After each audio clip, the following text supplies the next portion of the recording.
Hello नमस्कार दोस्तों, स्वागत है आप सभी का सत्य एक्सीलेंट यूट्यूब चैनल पे। आज की जो वीडियो होने वाले electrician theory ITI second year वालों की होने वाले मोस्ट इंपॉर्टेंट क्वेश्चन कवर किया गया है और कुछ वीडियो मैंने पहले ही कवर कर लिया है जो कि चैनल पे आपको वीडियो देखने को मिल जाएंगे। ये जो क्वेश्चन है आपका 61 नंबर से स्टार्ट होने वाला है, तो जितने भी छात्र आईटीआई के देख रहे होंगे मैं उनसे रिक्वेस्ट करूंगा कि आप वीडियो को कंप्लीट देखिएगा और हर एक क्वेश्चन समझने का प्रयास कीजिएगा। तो चलिए क्वेश्चन नंबर 61 से स्टार्ट किया जाता है। क्वेश्चन नंबर 61 में पूछा जा रहा है कि एम्पलीफायर सर्किट का प्रकार क्या है। जो आपके सामने यहाँ पर दिखाया गया है, ये जो एक सर्किट है इसमें एम्पलीफायर के यहाँ पर पूछा जा रहा है कि कौन सा सर्किट का ये प्रकार है।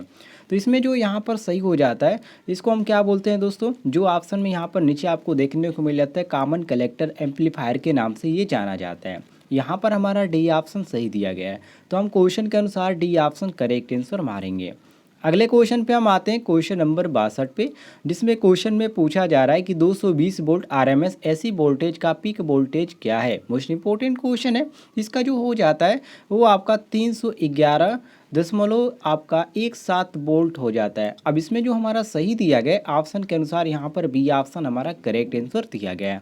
अगले क्वेश्चन पे हम आते हैं, क्वेश्चन नंबर 63 पे, जिसमें क्वेश्चन में पूछा जा रहा है कि सीआरओ के इनपुट प्रतिबाधा को कैसे बढ़ाया जा सकता है। पहला ऑप्शन दिया गया कि सीआरओ प्रोब में प्रतिरोध जोड़कर, बी ऑप्शन दिया गया कि ट्रिगर सर्किट में प्रतिरोध जोड़कर, सी ऑप्शन दिया गया कि बेस एंटेन्यूटर स्विच स्थिति को बढ़ाकर, और डी ऑप्शन दिया गया कि वोल्ट प्रति सेमी एंटेन्यूटर स्विच स्थिति को बढ़ाकर। अब इसमें जो आपका सही हो जाता है क्वेश्चन के अनुसार ऑप्शन नंबर ए करेक्ट हो जाता है, जो कि सीआरओ प्रोब में प्रतिरोध को जोड़कर प्रतिबाधा को हम बढ़ा सकते हैं। तो ये आपका सही हो जाता है ऑप्शन नंबर ए, बिल्कुल करेक्ट आंसर। आगे बढ़ते हैं क्वेश्चन नंबर 64 पे, जिसमें क्वेश्चन में यहाँ पर पूछा जा रहा है कि 0.2 माइक्रो सेकेंड के टाइम वेव सेटिंग के साथ 5 डिवीजन द्वारा कवर किए गए सीआरओ स्क्रीन पर प्रदर्शित सिग्नल की आवृत्ति क्या है। अब इसमें दोस्तों यहाँ पर कोई भी आपको चित्र देखने को नहीं मिल रहा है, इसलिए इस क्वेश्चन को हम छोड़ देंगे।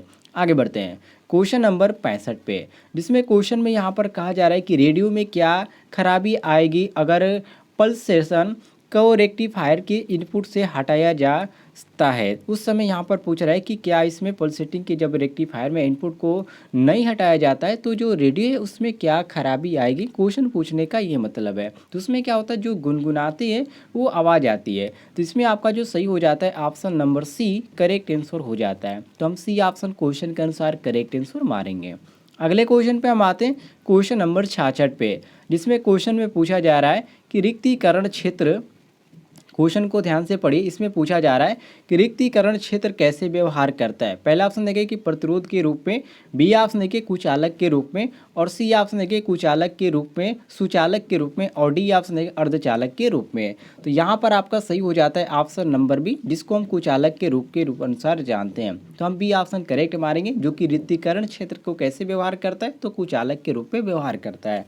अगले क्वेश्चन पे हम आते हैं, क्वेश्चन नंबर 67 पे, जिसमें क्वेश्चन में यहाँ पर पूछा जा रहा है कि 66 के वोल्टेज लाभ और ट्रांजिस्टर के 100 वेटा के साथ सीई एम्पलीफायर की स्थिति का क्या लाभ है। मोस्ट इंपॉर्टेंट क्वेश्चन है। अब इसमें जो आपका सही हो जाता है ऑप्शन नंबर डी, जो कि 6600, कितना होता है 6600 होता है। तो ये आपका सही हो जाता है ऑप्शन के अनुसार D option correct answer. Next question पे आते हैं, क्वेश्चन नंबर 68 पे, जिसमें क्वेश्चन में पूछा जा रहा है कि क्या प्रभाव है अगर एससीआर को चालन में लॉन्च किया जाता है और डीसी में गेट करंट हटा दिया जाता है। उस समय यहाँ पर पूछ रहा है कि उसमें क्या यहाँ पर लाभ होगा। तो देखिए दोस्तों, इसमें आपका ऑप्शन में बहुत सारे ऑप्शन दिए होंगे, नीचे आप आ जाएंगे तो यहाँ पर आपको देखने को मिल जाएगा, जिसमें कहा जा रहा है कि एससीआर कट ऑफ हो जाता है, और यहाँ पर आपको अदर ऑप्शन भी देखने को मिल जाता है। तो इसमें जो आपका सही हो जाता है क्वेश्चन नंबर, और ये आपका 68 था, इसमें आपका डी ऑप्शन करेक्ट हो जाता है कि गेट चालन पर नियंत्रण खो देता है, जो कि ऑप्शन में यहाँ पर जो हमारा मैच कर रहा है ऑप्शन नंबर डी मैच कर रहा है। तो हम डी ऑप्शन क्वेश्चन के अनुसार करेक्ट आंसर मारेंगे। अगले क्वेश्चन पे हम आते हैं, क्वेश्चन नंबर 69 पे, जिसमें क्वेश्चन में पूछा जा रहा है कि JFET में पिच ऑफ वोल्टेज का क्या प्रभाव है। इसका यहाँ पर इफेक्ट पूछ रहा है कि इसका क्या प्रभाव पड़ेगा। जैसे कि पहला ऑप्शन है कि कोई रिक्तीकरण क्षेत्र मौजूद नहीं है, बी ऑप्शन है कि ड्रेन करंट शून्य हो जाता है, और सी ऑप्शन है कि रिवर्स बायस वोल्टेज शून्य हो जाता है, और डी ऑप्शन है कि चैनल की चौड़ाई का अधिकतम मान है। तो इसमें आपका सही हो जाता है ऑप्शन के अनुसार बी ऑप्शन करेक्ट आंसर हो जाएगा। तो हम बी ऑप्शन करेक्ट आंसर मारेंगे। आइए अगले क्वेश्चन पे आते हैं, क्वेश्चन नंबर 70 पे, जिसमें क्वेश्चन में यहाँ पर पूछा जा रहा है कि लाल, नीला, काला अंकित किए गए कंडक्टर के रंग से कौन सी आपूर्ति इंगित करती है। मोस्ट इंपोर्टेंट है, इसमें जो इंगित करती है उसको हम बोलते हैं थ्री तार डीसी आपूर्ति प्रणाली या supply DC three wire system भी बोला जाता है। तो यहाँ पर क्वेश्चन के अनुसार आपका सही हो जाता है ऑप्शन नंबर ए, बिल्कुल करेक्ट आंसर। अगले क्वेश्चन पे आते हैं, क्वेश्चन नंबर 71 पे, जिसमें क्वेश्चन में पूछा जा रहा है कि तारों को गुच्छा करने के लिए कौन से केबल बांधों का उपयोग किया जाता है। रेशम बांध का या पीवीसी बांध का या नैलान बांध का या सूती बांध का। तो इसमें जो प्रयोग किया जाता है वो नैलान बांध का उपयोग किया जाता है, जो कि ऑप्शन में यहाँ पर सी दिया गया है। तो हम क्वेश्चन के अनुसार सी ऑप्शन करेक्ट आंसर मारेंगे। आइए क्वेश्चन नंबर 72 पे आते हैं, जिसमें क्वेश्चन में पूछा जा गया है कि पैनल बोर्ड असेंबली में किस उपकरण से बचा जाता है, क्या सेंसर से या संकेत दीपक से या विलगित स्विच से या पुश बटन स्विच से। तो यहाँ पर आपका सही हो जाता है ऑप्शन नंबर ए, जिसको हम बोलते हैं सेंसर।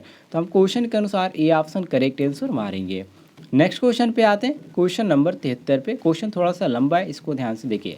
अब इसमें जो कहा जा रहा है कि जो आपको ये एक्स से इंडिकेट किया जा रहा है, क्योंकि क्वेश्चन आप ध्यान से पढ़िए, इसमें यही कहा जा रहा है कि एक्स द्वारा चिन्हित जो डिवाइस है उसका नाम क्या है। इसे जो आपका इंडिकेट किया जा रहा है, ठीक है, इसका यहाँ पर पूछा जा रहा है कि इसका क्या नाम है, आपको बताना है। तो इसको हम क्या बोलते हैं, सभी लोग जानते ही होंगे, इसमें कोई बताने की बात नहीं है। तो इसको हम बोलते हैं सहायक संपर्क। क्या बोला जाता है, इसको हम बोलते हैं सहायक संपर्क, अर्थात एक्सिलरी कंटेंट बोलते हैं। तो यहाँ पर जो आपका सही हो जाता है ऑप्शन नंबर डी, बिल्कुल करेक्ट आंसर हो जाता है।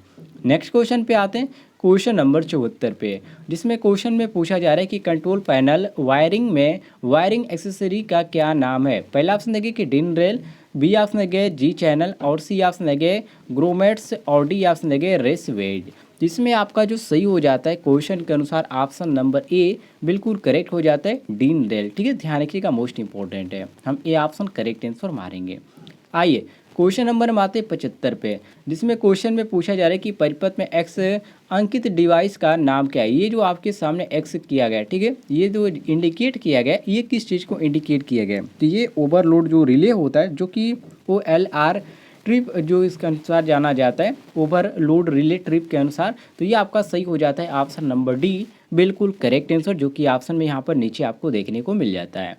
अगले क्वेश्चन पे आते हैं, क्वेश्चन नंबर 76 पे, जिसमें क्वेश्चन में पूछा जा रहा है कि कंट्रोल पैनल वायरिंग में प्रयुक्त सामग्री का क्या नाम है। ये जो आपका सामग्री है कंट्रोल पैनल में यूज की जाती है, और ये पूछा जाता है कि इसका जो सामग्री का नाम है, इस सामग्री का क्या नाम है, जिसको हम बोलते हैं केबल बांधने की वक्त की पट्टी या काप पट्टी। तो ये आपका सही हो जाता है ऑप्शन के अनुसार डी ऑप्शन करेक्ट आंसर। आइए क्वेश्चन नंबर हम आते हैं 77 पे। ये तो क्वेश्चन सभी को आना चाहिए, क्योंकि ये बहुत ईजी और सभी को आना भी चाहिए, मोस्ट इंपॉर्टेंट क्वेश्चन भी है।